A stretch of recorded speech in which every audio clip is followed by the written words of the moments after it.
hostess, your hostess with the mostest. Her name is Roberta Perry, and for most of you, no introduction is necessary. But for those of you who haven't met the absolute illustrious and highly professional Roberta Perry, she is president of her own firm, Roberta Perry and Associates, where she is a business development catalyst. She gets things percolating. And usually, in fact, probably always, I can't even think of an instance when she wasn't successful, brings things to fruition. So without further ado, Miss Fabulous, Miss Roberta Perry, take the show away, please. Thank you, Norma Lynn. I always appreciate your introductions. And it is my pleasure to be the co-host today to Invitation Tomorrow today with Norma Lynn, and also with Heidi Hirsch, who you met, and with Susie Oglahara. Now, just for in case you don't know Norma Lynn Cutler, she has an innovative branding agency that we all go to because she is the lady who always can name things. So we always look to Norma Lynn for her branding and marketing expertise. For those of you who are new to the showcase, Invitation Tomorrow today's mission is to bring market-ready products and services that answer many of today's challenges in the entertainment and development markets. And today, I'm thrilled with the showcase that we have. But just to remind everyone that we are recording the showcase, and it will come out 24 hours after this is done. And if you don't want to be recorded, please turn off your camera now. Now, our showcase will have a 15 to 20 minute presentation by our guest speaker, followed by 10 minutes of Q&A before I return control to Norma Lynn. If you've got a question, please feel free to put it in the chat. You can do it as an open question, and then I will moderate the Q&A at the end of Beverly's presentation, and we'll fold in those questions to other questions that we have already received from various audience members. All right, well, I am excited about today's presentation. I've known Beverly Macy, our guest speaker, for many years, and her bio is, her background's amazing. Allow me to give you a brief introduction to this amazing woman. She teaches the business of entertainment, sports, and media at UCLA Anderson School of Business and brand management at UCLA Extension. She's currently writing a book on NFTs and is also the co-author of the bestseller, The Power of Real-Time Social Media Marketing, published by McGraw-Hill. She is a keynote speaker, thought leader in digital business transformation and emerging technology innovation. Now, Beverly has spent over a decade at Xerox Corporation in global sales and marketing and began her career. And if we could all mute our screens, that would be great. And Tim, if you could assist us on that, that would be also great.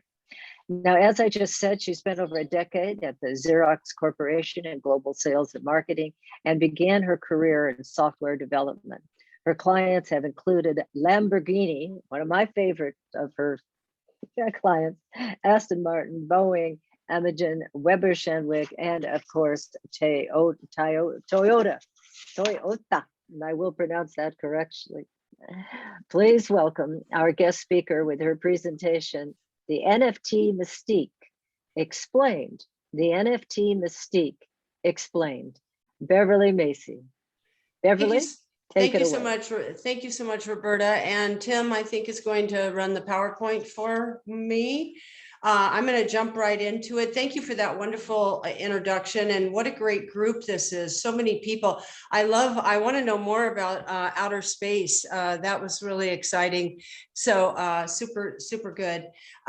So I'm going to jump into a topic that is hot on everybody's radar right now. There's a lot of lingo and jargon in this topic. I am not an expert. Nobody is an expert, but I am deeply involved in emerging technology, and I'm a very good explainer. And so what I hope to do today is take kind of a 10,000 foot view of the NFT universe I know that one person here mentioned that she's minting to OpenSea, and that's fantastic. So let's jump right in. So let's go to the next slide. In March of this year of 2021, there was some news that was made, and maybe some of you saw this news. There was a $69 million auction at Christie's that just shocked the world, and it's digital art. It's not physical art. It is digital art. $69 million. How is that even possible? What is that? What does it even mean? This is what everybody was asking, is why would anybody buy digital art anyway?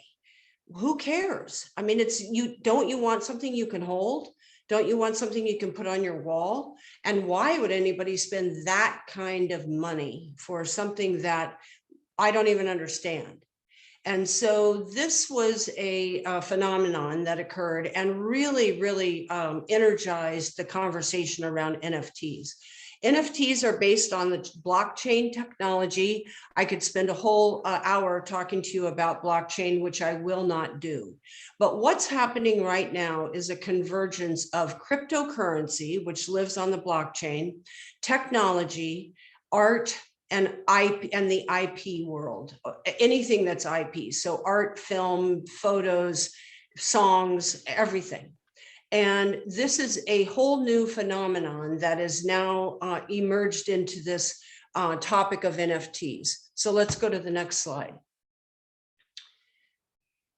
So I just want to back up really, really briefly and talk about, you'll hear a couple of different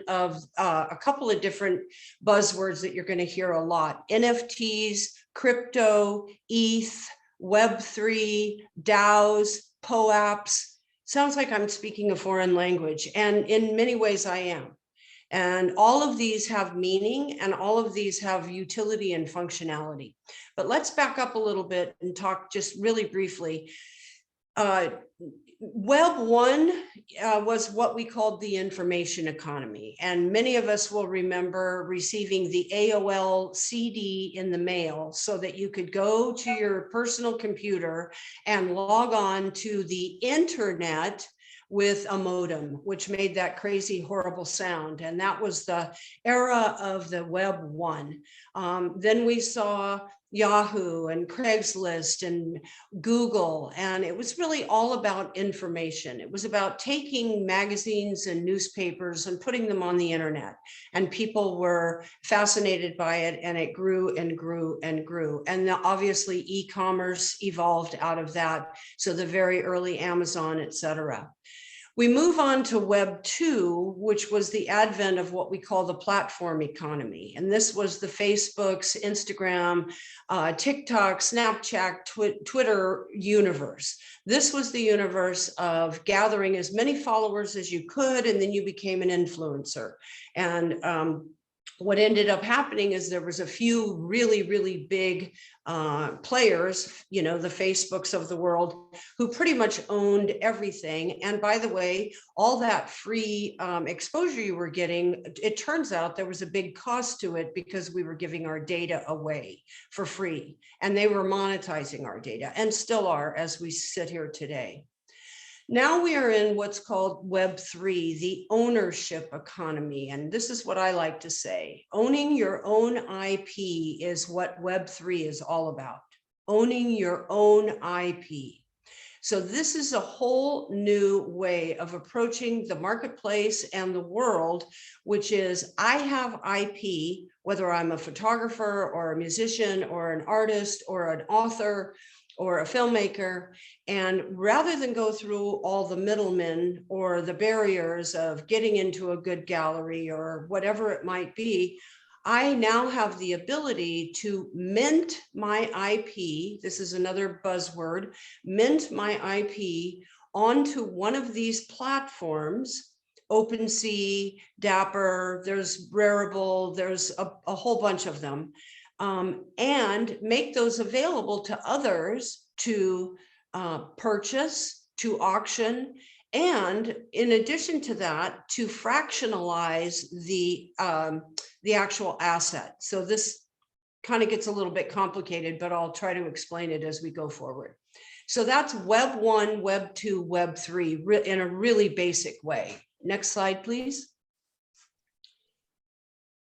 So what is an NFT? Well, it stands for a non-fungible token. And what in the world does that even mean?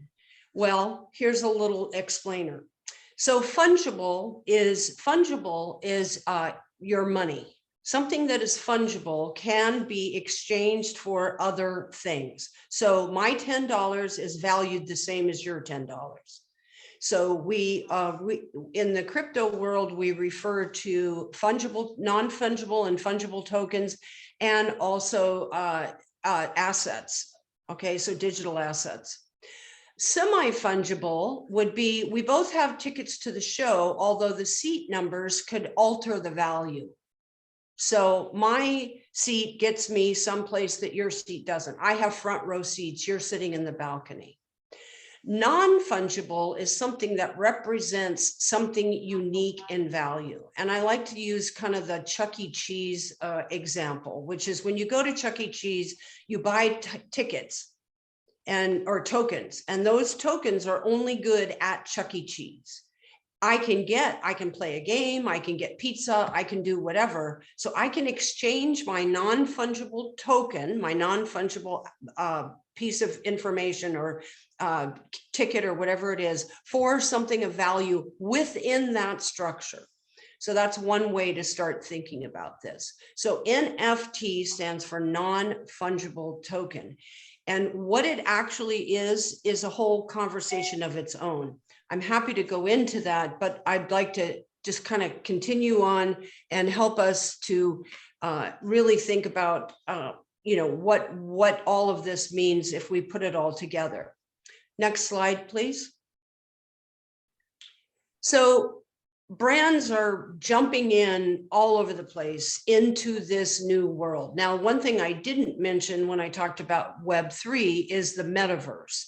So the metaverse is also a big part of this new concept of Web3, which is a digital destination. Okay, so the metaverse will be a series of digital destinations. Now, gamers are totally used to this. This is not new news to the millions and billions of people who game all around the globe. But to most of us, this sounds crazy. Why would I go into some kind of digital space to do what? And with whom? And for what reason? That just doesn't make any sense to me. And some of us will remember Second Life, which happened at the beginning of Web 2. And Second Life was interesting, and you could fly around, and there was nobody there. Basically, what happened was there was no one there, and it just sort of died. So some naysayers or people who, I'm not here to advocate for one side or the other of is this a good thing or not. I'm here to give you the information. But there are people who think this is just going to be a terrible thing. It's going to be like Second Life. It's going to be a one and done. Nobody's going to go and nobody cares. On the other hand, I think somebody's unmuted. So anyway, on the other hand, the idea of brands jumping into this NFT space is big. I was on yesterday with, as I was telling the group earlier before the meeting, I was on with a L'Oreal Global Communications Director talking about their new NFT campaign that involves 2 women digital artists that they selected. And the campaign is called Red. And it's all about launching into the metaverse and into the NFT universe. I put all of these kinds of things on my LinkedIn if you're interested. And I also have a TikTok now that will be kind of an NFT explainer. So I'll talk about that in a minute. But brands are jumping in and taking, in the case of Coca-Cola, Coca-Cola has 100 years worth of IP, right? Think of all the iconic IP that Coca-Cola has.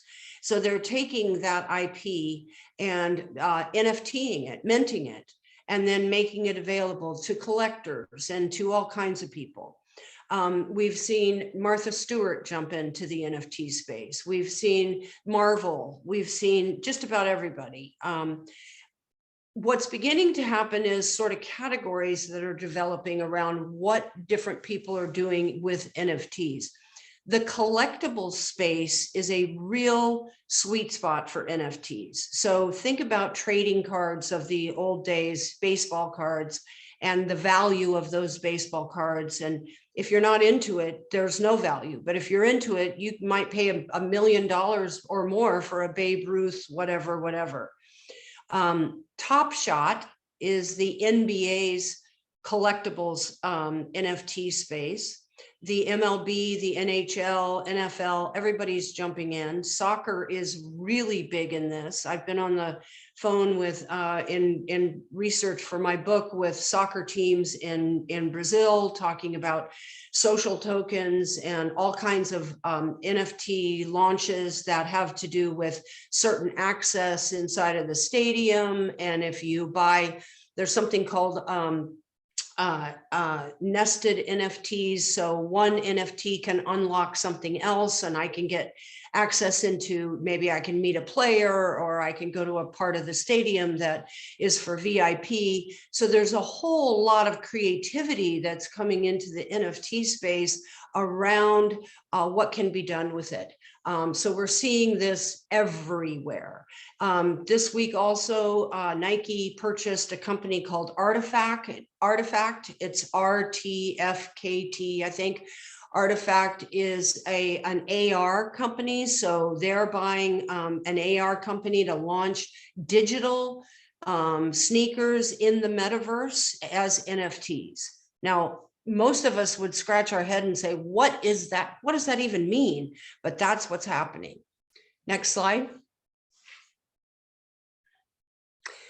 So as I mentioned earlier, there's a lot of different marketplaces that are developing, and these are just a few of them. OpenSea, Top Shot, Axios, which is this new idea of play to earn on gaming. So in the past, gaming was all about, I have to pay to play, basically.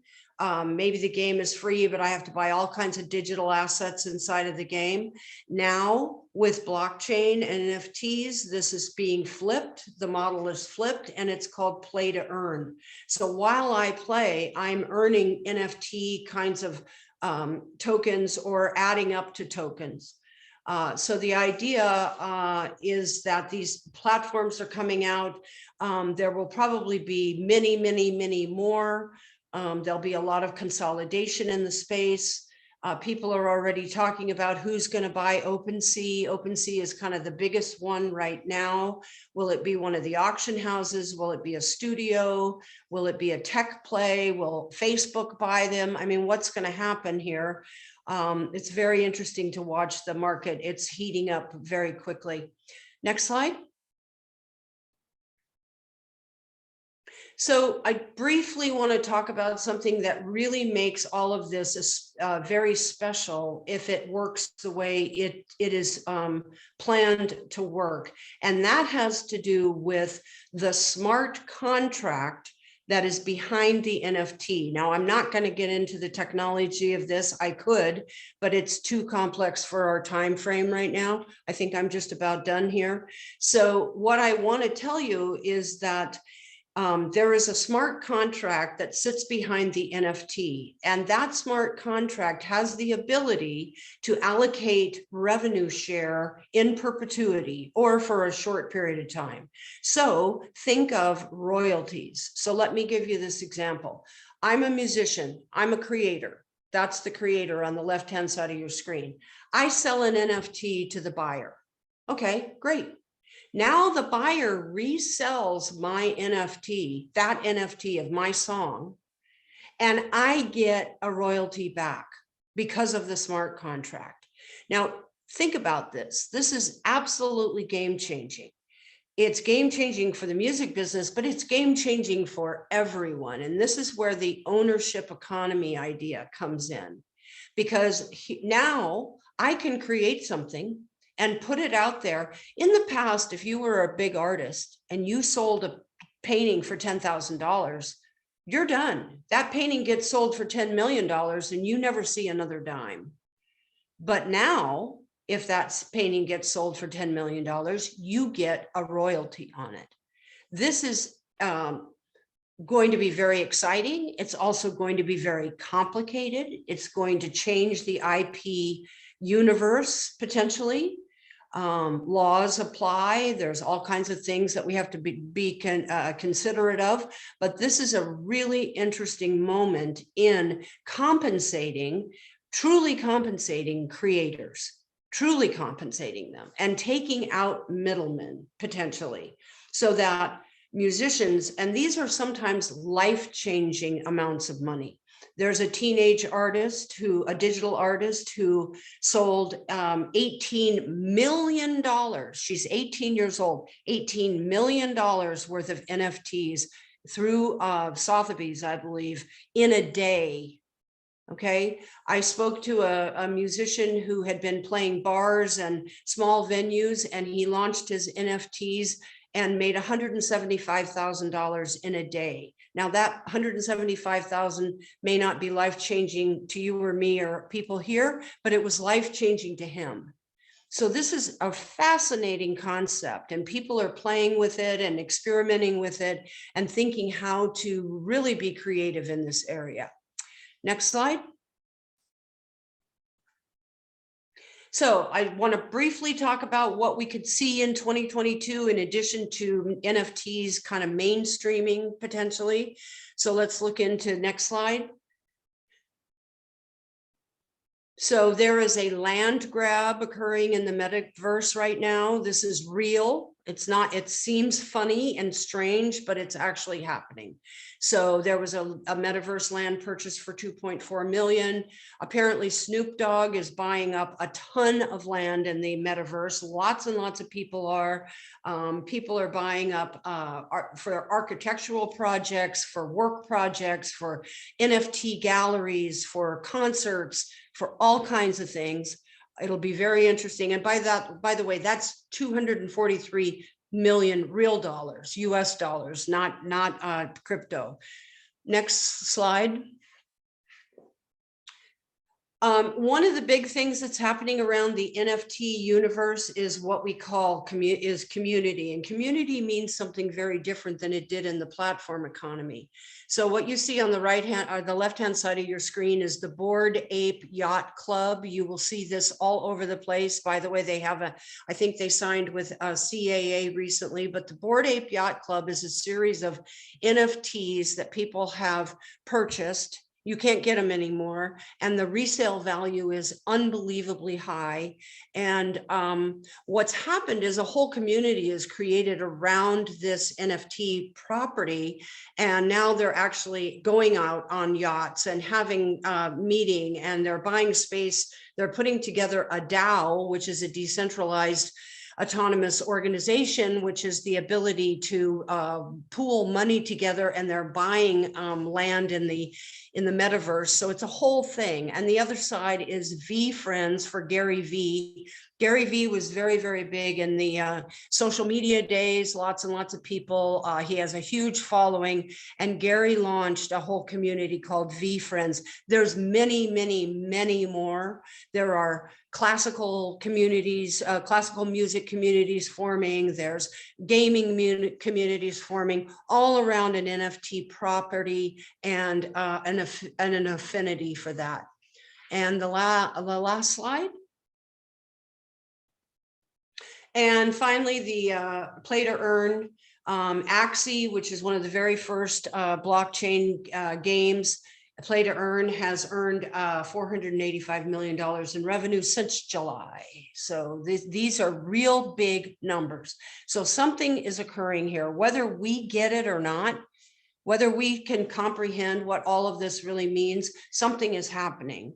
And that's very, very exciting. And as Roberta said, I am writing a book on NFTs that will be launched as an NFT.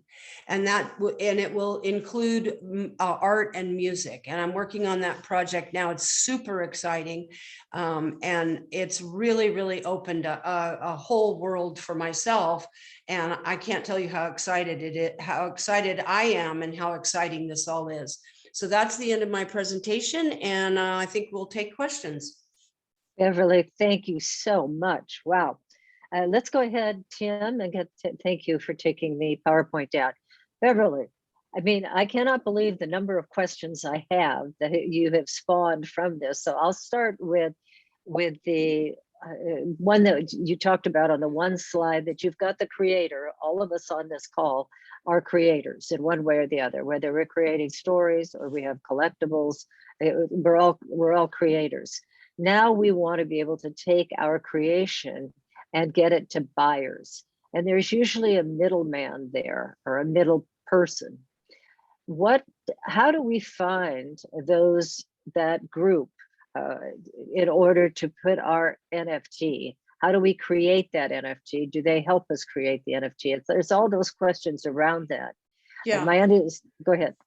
Well, those questions, first of all, Google is your friend right now, everybody. So you can Google a lot of this. How do I make an NFT? We were talking about it earlier. There's some bad information on Google, but there's a lot of really good information on Google also. And you can go to YouTube. You know, the highest search phrase on YouTube for the last 10 years is how to. So all you have to say is how to make an NFT, and you'll get all kinds of people who want to help you. But the bottom line is, you go to one of these, it's not easy. I minted some artwork that someone had done, just as an example. I wanted to walk through the process, and the onboarding process is clunky right now. The good news is that there's so much focus here and so much happening. Coinbase, which is one of the biggest platforms for crypto, has recently announced a credit card enabled NFT marketplace that they will be launching probably in the first quarter. So this will get easier and easier, Roberta. So the mechanics of how you actually do it will get easier. But here's the critical part of your question. The critical part of your question is that community. You know, in Web 2.0, it was all about getting 1 million followers before anybody paid attention to you as an influencer. Now it's about getting 5,000 people who want to pay money for what you do because they love you, or they love your product, or they love your vision, or whatever it is, right? So it's not about this giant community that I have to have, and that's filled with bots usually anyway. It's not even real. This is really for real stuff. And the communities are being created in places that we don't go, most of us on this call: Discord, TikTok, you know, some Twitter has emerged as a really great location for NFT information. And one of the ways that I've been most connected in the space right now is joining into Twitter Spaces. Twitter Spaces are, you know, it's the audio, social audio like Clubhouse, and you can just jump into any conversation. And I can't tell you how much I have learned from the community, but it really is about building this community of your fans. Now, again, with sports, it's automatic, right? Because they have that community. But think of it that way. It's not about numbers. It's about quality. So great question. Great. Beverly, I have a question that came in chat that was actually going to be my next question. So I am going to, hold on just a second. Let me pull it back up. Here we go. How are creators paid for providing their NFT to the market? Is it through blockchain only tokens, such as a BTC or ETH or stable coins, USDT? So the creator must first have a digital wallet to begin. Yes. Any other requirements you can speak about? So Well, how are creators paid for? You do have to have a digital wallet. And this is why I want you to go to YouTube and say how to. One of the very first things you have to do is create a digital wallet. And that is the biggest one is called MetaMask. And it's complicated, guys. I mean, it's not that complicated, but it's a lot. Okay, hopefully that will be eliminated if Coinbase and other platforms begin to do this via credit card. You will not have to do that. And the conversion from crypto to fiat, fiat is real money, US dollars, and crypto is digital. For and ETH, by the way, is Ethereum. That is a category of token, and BTC is Bitcoin. Bitcoin doesn't really play in the NFT space right now. It's a whole different it's a whole different kind of crypto. It's really ETH and some of these what are called altcoins. So yes, you do. Right now, you have to buy you have to buy ETH. You have to have a digital wallet. If somebody buys from you, that money goes, or that the digital asset goes into your wallet. You can convert that into fiat money. But again, remember, this is where all these tax events are occurring all the way through that, because now this is all capital gains. So what I tell people, and I know we're short on time, so I want to say a couple things to people. I am going to hold a 1-hour webinar, our 1-hour Q&A session on NFTs this Friday from 3 to 4 p.m. And you can email me at beverlymacy@gmail if you want to come, and I'll try to get everybody information out. We can talk about some of this in deeper conversation. And also you can find me all over social. So I'm everywhere and I'm talking about all this NFT. But this is, this is where you can get bogged down, right? In terms of how to get it done. But I am telling people this, you have to think of it, you are now a business. And if you want to put your IP out there, you really want a business strategy, you want a roadmap, you want a team, you want to know where your community is and how your community is being nurtured. If you have a Discord or a TikTok or whatever your socials are, you really want to be approaching this as a business, because that's what it's going to be. You are going to be buying and selling goods, and you're going to have tax implications. You're going to have IP implications. So all of that is real, and you want to be strategic about it. I'm currently, starting to put together my team for my book, which will launch in the second half of 2022, so that I have a roadmap. So we're not just willy-nilly going, oh, hey, let's do an NFT today. No, that's not how it works. Good. You want to think this through. Oh, gosh.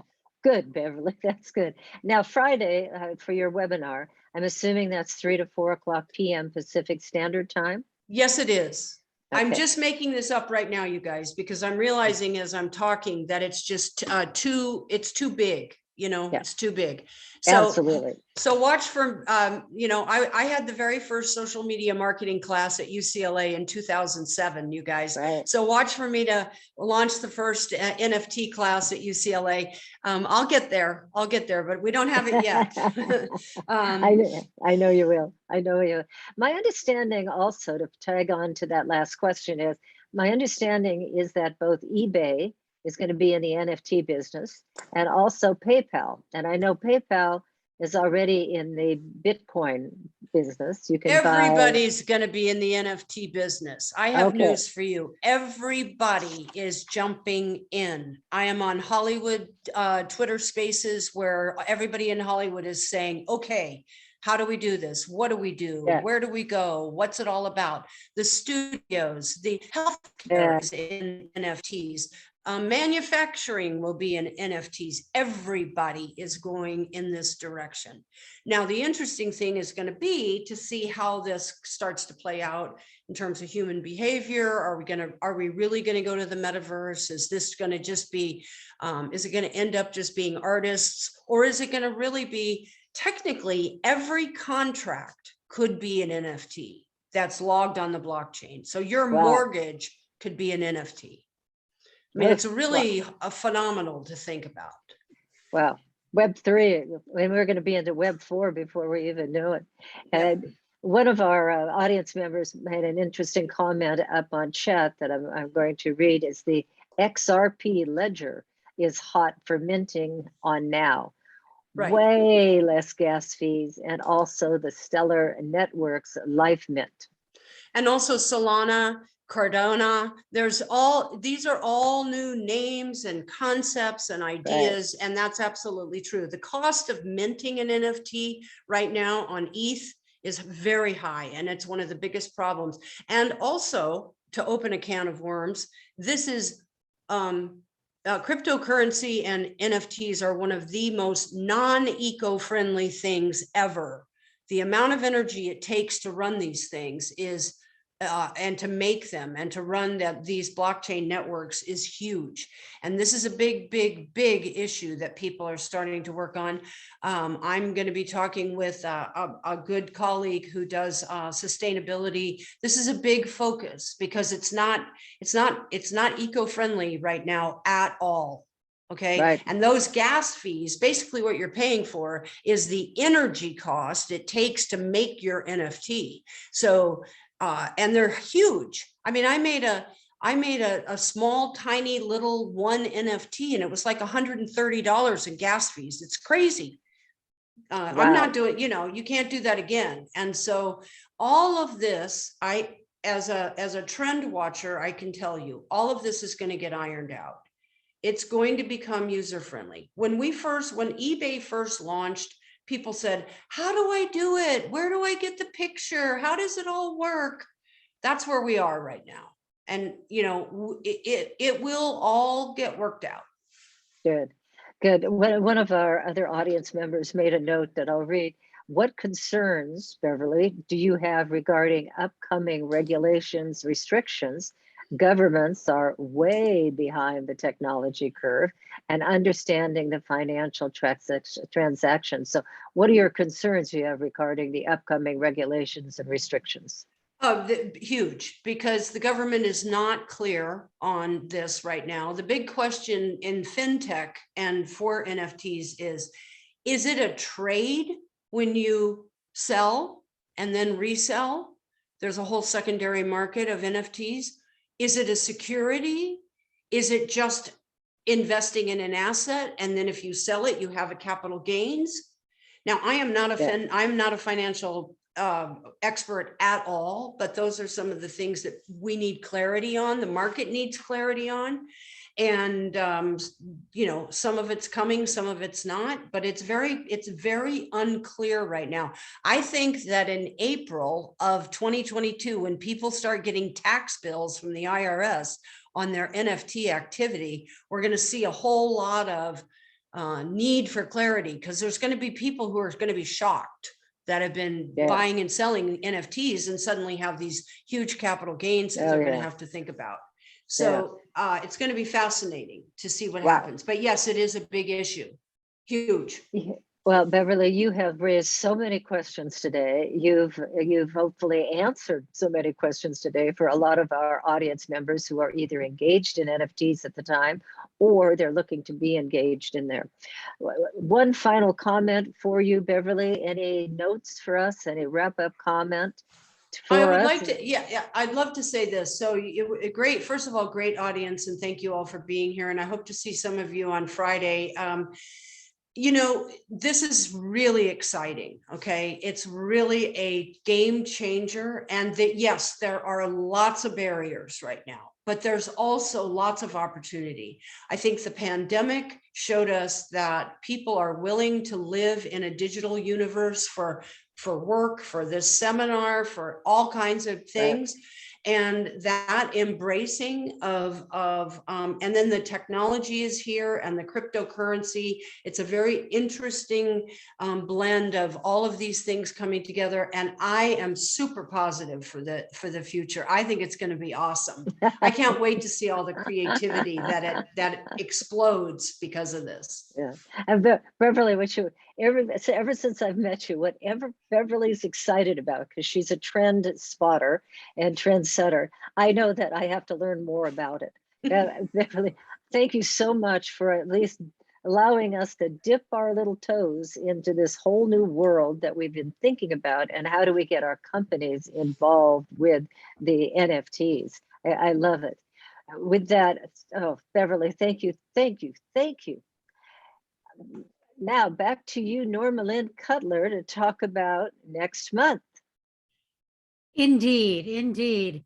And we have another game changer, person who is at the front of changing things, especially the way we shop.